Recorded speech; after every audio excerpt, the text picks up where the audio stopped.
Let me go across to my esteemed guests on the other side, where we look at the business side of things. And joining me tonight, Amitabh Kant, CEO of Niti Aayog. Also with me, Dr. Swati Piramal, Vice Chairperson of the Piramal Group, and my friend, once a colleague and now part of corporate India, Uday Shankar, past president of FICCI. First to you, Dr. Swati Piramal, I want to ask you, how do you rate this budget? And, do you think there are positives in the budget? Because opposition, of course, doesn't find anything in the budget that has to be complimented. But clearly, corporate India and India Inc. would be looking at this budget more from the prospect of the growth that it promises to bring. Do you believe in the growth story that this budget presents? Navika ji, thank you so much for inviting me here. I think it's a very good budget, an inclusive budget, because it dwells on the important things of Atmanirbhar Bharat throughout different industries. And I think this focuses on public expenditure, alleviating poverty, or making new entrepreneurs, startups, employability, just to name a few. I think what I really like about it is a digital push, 75 banks in 75 areas, and digital health. To my mind, this is the need of the hour.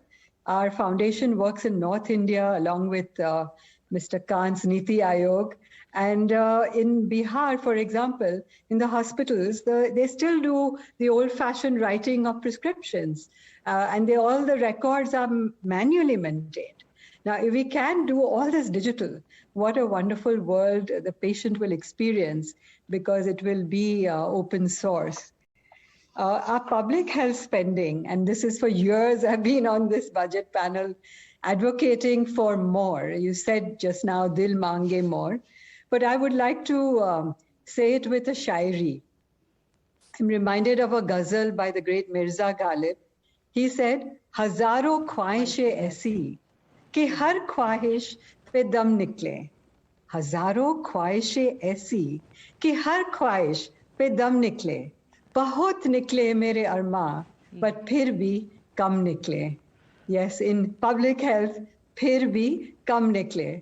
And we have to do much better, especially in rural India, where vaccination and vaccine hesitancy is a big bugbear.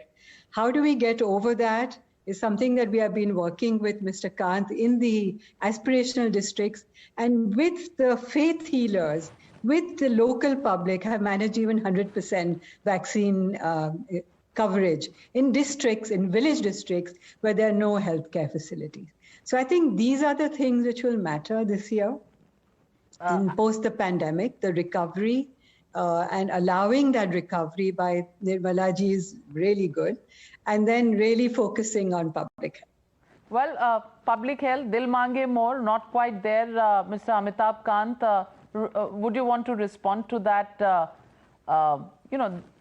It's in another way something that the opposition has also been saying, that in the middle of a pandemic, reducing or not giving as much attention to public health infrastructure, possibly out there for criticism?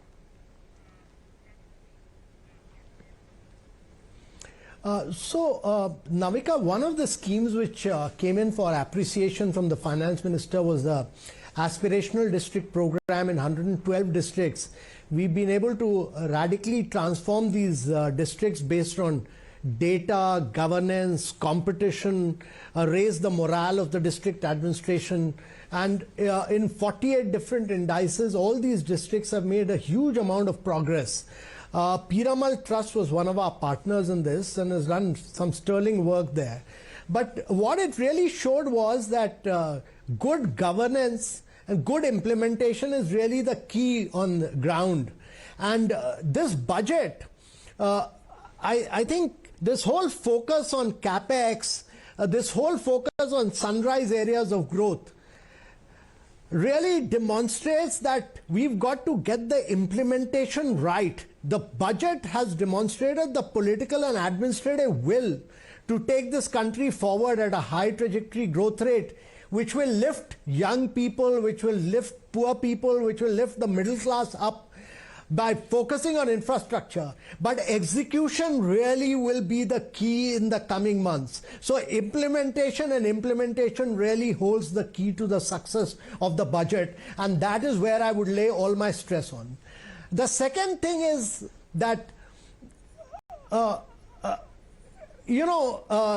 the mobile manufacturing experience has shown us that in 2014 we had just 2 manufacturers. Today we have over 200 manufacturers.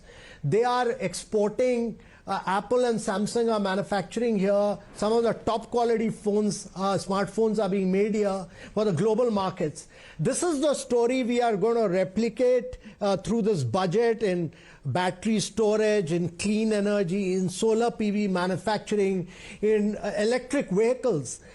These are all cutting edge areas of growth. These are the sunrise areas of growth, and these are the areas where the world will move towards, and therefore succeeding in these sectors is really key to India's long-term growth and job creation, and really lifting people above the poverty line. Important point there, Uday Shankar.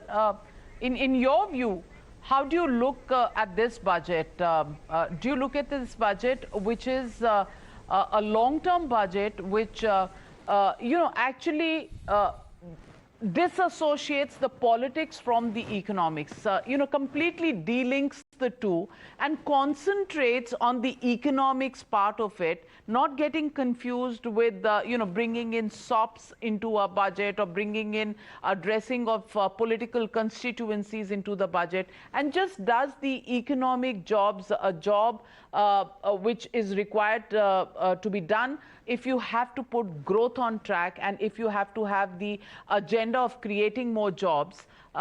Is that what this budget does? So, Navika, I think, we must understand that a budget has 2 functions. One, it's a statement of financial account of the government. And the other one that I think it does equally importantly, and that is why probably in this country, the budget is given more importance than in most countries of our kind. And that is because it's also the most powerful tool through which the government gives significant messages to the direction of the economy and political economy broadly. And that does multiple things. That focuses the government's attention, that focuses the investment attention, corporate sector and entrepreneurs' attention, and it also opens the direction to the larger society that these are important areas. And I think on both of those, on the first one as a statement of government's income and expenditure, it's very, very disciplined. And I have to say that we must appreciate that at a time when elections are happening in some very, very important states, and increasingly there has been a tendency in the past to use budget as a instrument of political sloganeering. This budget is a very, very different one. It's very disciplined. It focuses on a few things. It doesn't seek to do everything, which is a basic recognition that we have a million problems, but we will only deal with them over a period of time. And we need to have very clear sense of priority. And those priorities are all in the right place. There's a need to spur investment, and government has made a very clear statement. The finance minister has said that, okay, government is going to step in and continue to spur investment. And then there are other signals that have been given, whether it is towards a modern futuristic India through digital, through renewable energy, through spotlight on things like mental health, etc. So I think on both of those, this budget stays away from pop slogans. It doesn't succumb to temptations of an election time, and it's a very powerful instrument of continuing the momentum that's being built in a very difficult time and suggest directions for the future. Very, very well put, very succinctly and very well put, Uday Shankar. And that's the way we're looking at this budget. Of course, I still continue to hold my view that politics has been delinked from really the economics of the budget, and the politics of it will probably come in because the Prime Minister has already announced that that tomorrow morning at 11 o'clock he will be addressing the BJP Karyakartas and Netas, and the political statement will come in there. The economic statement is what we've seen in terms of the messaging politically, what it is, and how the spin is going to be given to the economic statement and the budget on account, balance sheet in Parliament today.